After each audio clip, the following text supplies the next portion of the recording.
Perut ni sedap tapi orang buat tak pandai, ramai yang tak pandai. Macam saya pandai. Tapi pandai makan je.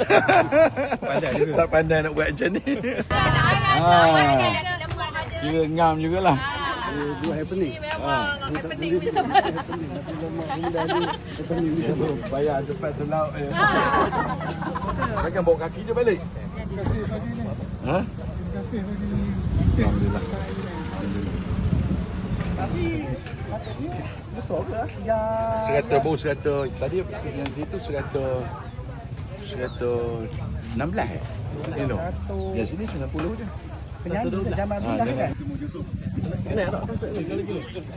Oh, Tanya kasut tu. Ringwi mesti gerut TMB.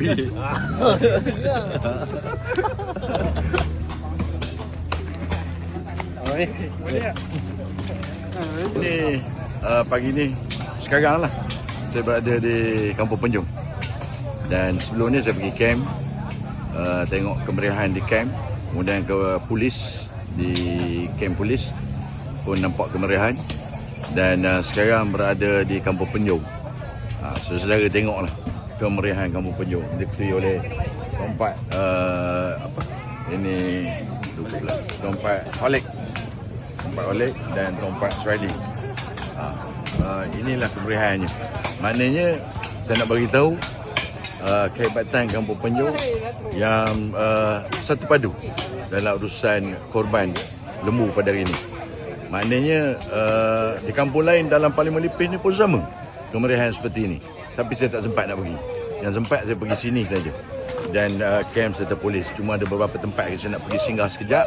Tapi syukur-Alhamdulillah. Maknanya kita tak mengira apa fahaman. Maknanya kita bersatu padu nak pastikan bahawa korban ini meriah di samping ikatan ukhuwah yang lebih penting. Dan saya dimaklumkan oleh ketua kampung, daging ini akan dihagi-hagikan kepada fakir miskin, kepada orang susah dan juga kepada sahabat anda yang layak menerima.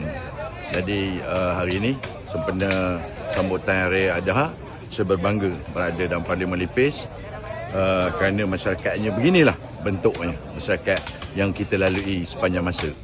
Jadi teruskan semangat ukhuwah ini, tidak kira kampung sama ada Kampung Penjung, kampung-kampung lain dan juga seluruh negara.